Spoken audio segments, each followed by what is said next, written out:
presidente del Comité Nacional para la Reconciliación y el Desarrollo, presidente de la República de Guinea y jefe de Estado, y lo invito a dirigirse a esta Asamblea General.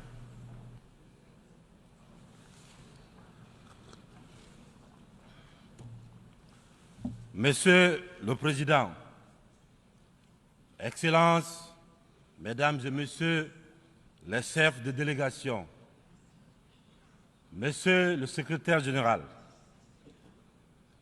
je voudrais, avant de commencer, Monsieur le Président, vous adresser les chaleureuses félicitations de la délégation guinéenne pour votre brillante élection à la présidence de la 78e Assemblée générale des Nations unies. Je voudrais également, devant cette auguste Assemblée, vous assurer du soutien de mon pays. Je souhaite par la même occasion rendre un hommage mérité à votre prédécesseur, M. Saba Korosi de la Hongrie, à M. le secrétaire général, M. Antonio Guterres. Je le remercie pour le dévouement avec lequel il dirige notre organisation. Monsieur le Président, Mesdames et Messieurs, en venant prendre part aux travaux de la 78e section ordinaire, je voudrais m'acquitter d'un devoir, celui de vous transmettre les chaleureuses salutations du peuple souverain de Guinée. Mon pays qui continue de fonder un espoir en l'Organisation des Nations Unies pour trouver des solutions idoines aux questions auxquelles notre monde continue d'être confronté.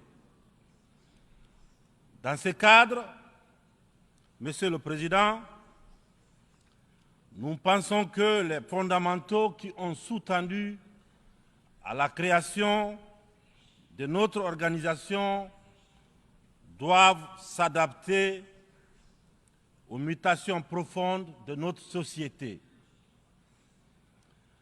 L'objectif du thème de la présente session, paix, prospérité, progrès, durabilité, est d'actualité. Évocateur et mérite une attention particulière de notre part. Épidémie de coups d'État en Afrique. Après celle de la Covid-19, le continent est frappé par celle des putschs militaires, notamment dans les pays francophones du sud du Sahara. C'est tout le monde qui les condamne, qui les sanctionne, qui s'émeut de la réapparition brusque de cette pratique que l'on croyait révolue, à juste titre.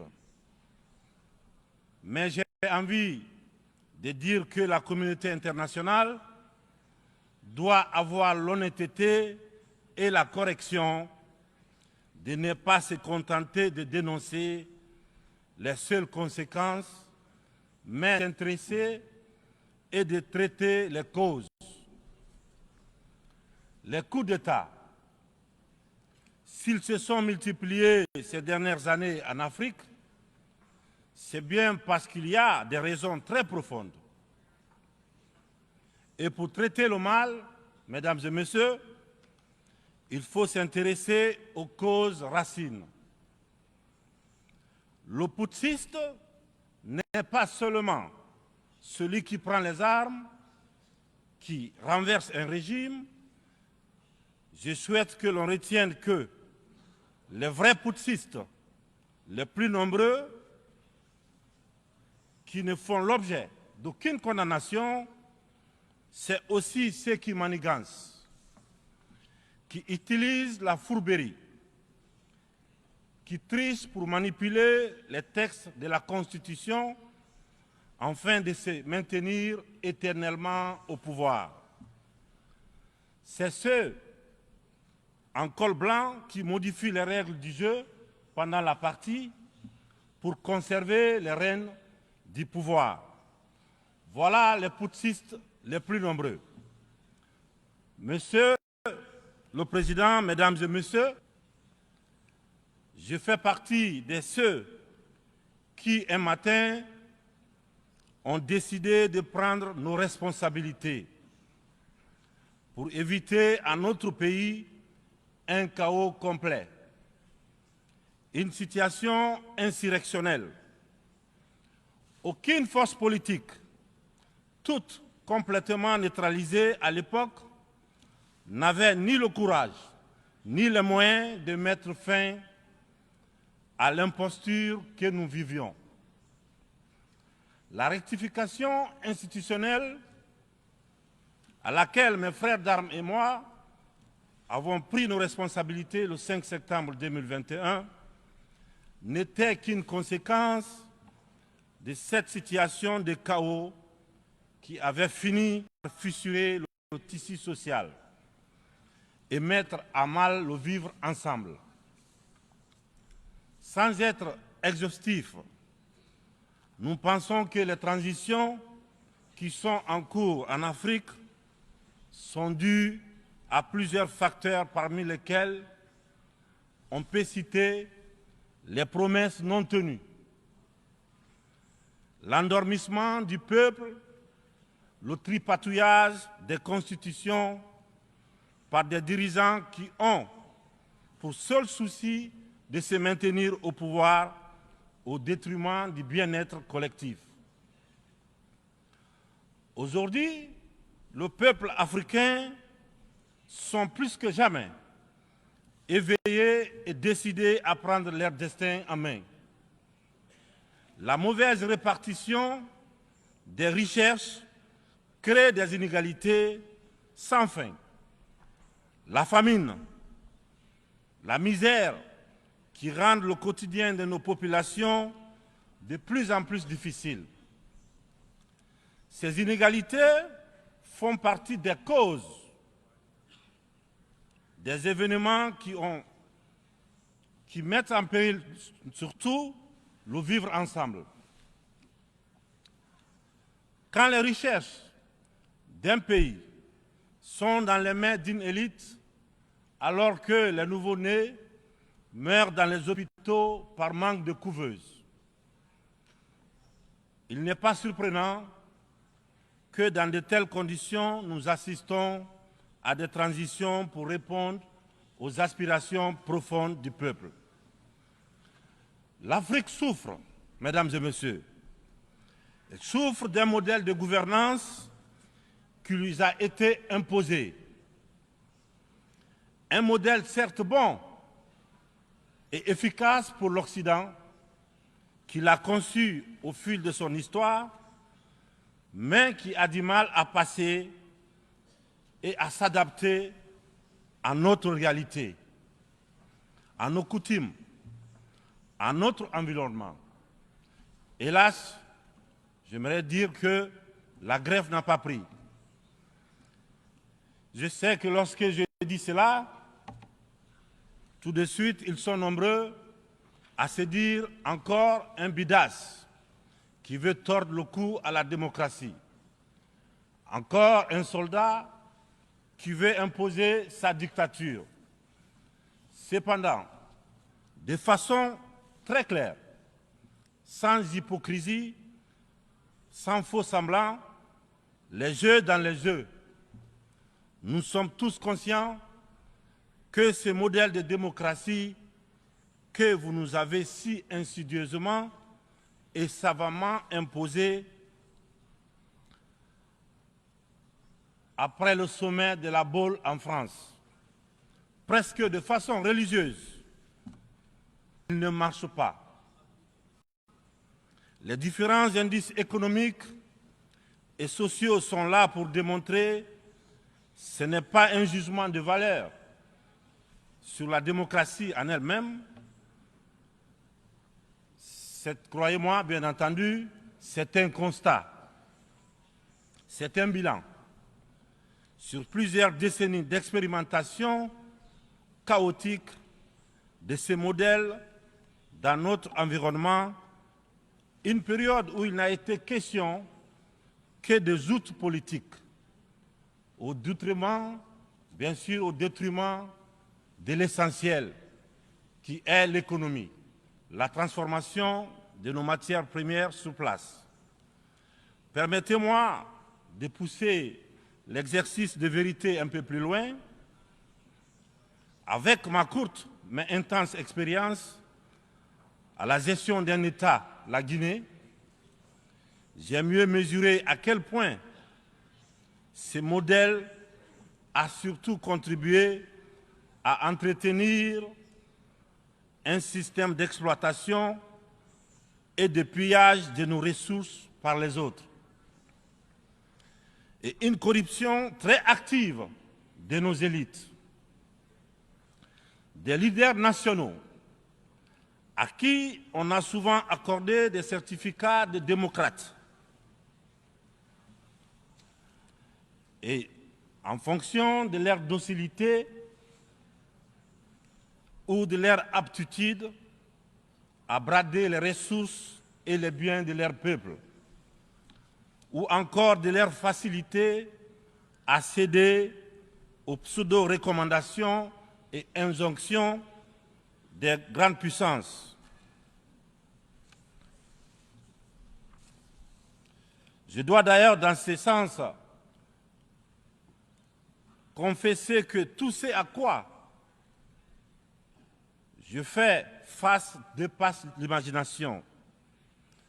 Ce sont les mêmes qui confessent la démocratie, la transparence, qui dénoncent la mauvaise gouvernance et la corruption, qui dictent les règles. C'est eux qui en offrent très discrètement et sournoisement redoublent de pression pour nous faire céder notre patrimoine dans des contrats lyonnais. Je comprends certains dirigeants, quelques-uns de mes prédécesseurs, qui, parce qu'ils avaient des fragilités, parce qu'ils étaient sous pression, ou parce qu'ils traînent des casseroles, ou surtout parce qu'ils avaient des agendas politiques, ont cédé à ce qu'on leur demandait. Je les comprends sans les approuver. Certains m'ont même rappelé que si j'avais un agenda politique, je serais moins à l'aise pour mener à bien les réformes auxquelles mon gouvernement et moi nous nous sommes attaqués. Une chose est certaine, nous n'avons qu'une seule préoccupation, le bien-être du peuple et le vivre ensemble. C'est cela notre priorité. C'est pourquoi la transition que je dirige a choisi de se consacrer avec méthode en fixant les objectifs clairs dans un ordre précis. Le social, l'économie et le politique.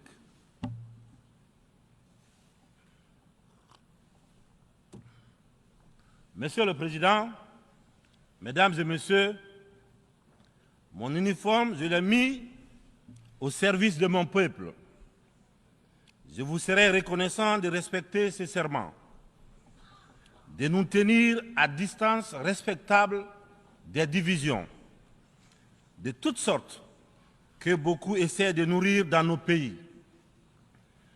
Le Sahel traverse l'une des histoires les plus graves de sa très vieille histoire, mais elle a les ressorts nécessaires pour y faire face. Son sens légendaire de la diplomatie doit être libéré afin qu'ensemble, nous nous parlions sans interférence.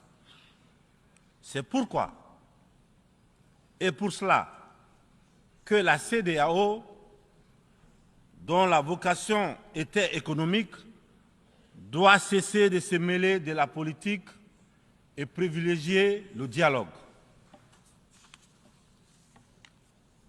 Nous, Africains, nous sommes fatigués, épuisés des catégorisations dans lesquelles les uns et les autres veulent nous mener et surtout veulent nous cantonner. La population de l'Afrique est jeune. Elle n'a pas connu la guerre froide. Elle n'a pas connu la guerre et les guerres idéologiques qui ont façonné le monde pendant les 70 dernières années. C'est pourquoi nous, Africains, nous trouvons insultants les cases, les classements qui tantôt nous placent sous influence des Américains, tantôt sous celle des Anglais, tantôt des Français, tantôt des Chinois, des Russes et même des Turcs. Nous ne sommes ni pro, ni anti-américains, ni pro, ni anti-chinois, ni pro, ni anti-français, ni pro, ni anti-russe, ni pro, ni anti-turc. Nous sommes tout simplement pro-africains. C'est tout.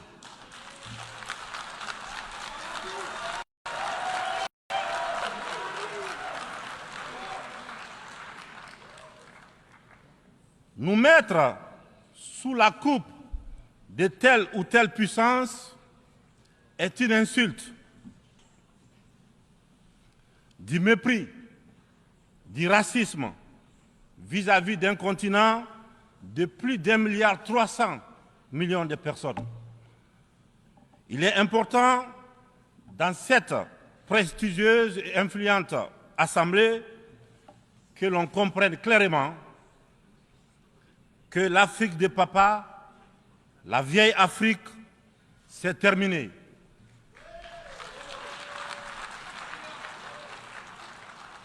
Avec une population de plus d'1 milliard d'Africains, dont environ 70% de jeunes totalement décomplexés, des jeunes ouverts sur le monde et décidés à prendre en main leur destin.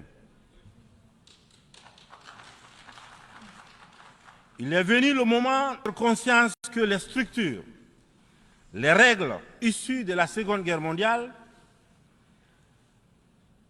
en l'absence de nos États, qui n'existaient pas encore, sont obsolètes. C'est la fin d'une époque déséquilibrée, injuste, où nous n'avons pas droit au chapitre. C'est le moment de prendre en compte nos droits, de nous donner notre place, mais aussi et surtout le moment d'arrêter de nous faire de la leçon, de nous prendre de haut, d'arrêter de nous traiter comme des enfants. Rassurez-vous, rassurez-vous, nous sommes suffisamment grands pour savoir ce qui est bien et ce qui est bon pour nous. Nous sommes suffisamment matures pour définir nos priorités, pour concevoir notre modèle qui corresponde à notre identité, à la réalité de nos populations, à ce que nous sommes tout simplement. Nous vous serions fort reconnaissants de nous faire confiance et de nous laisser mener notre barque comme vous l'avez permis dans certaines régions du monde. Vous l'avez permis en Asie, en Proche et Moyen-Orient, pour ne citer que cela. Cette infantilisation est du plus mauvais effet pour une jeunesse africaine qui s'est émancipée. Dans ce contexte, nous sommes tous interpellés et appelés à procéder à une meilleure analyse de la situation en vue d'initier et de poursuivre de nouvelles politiques au bénéfice de tous. La communauté internationale doit regarder l'Afrique avec les yeux neufs. Elle doit entreprendre avec elle désormais une coopération franche dans un esprit de partenariat gagnant-gagnant. Je vous remercie de votre attention. Merci.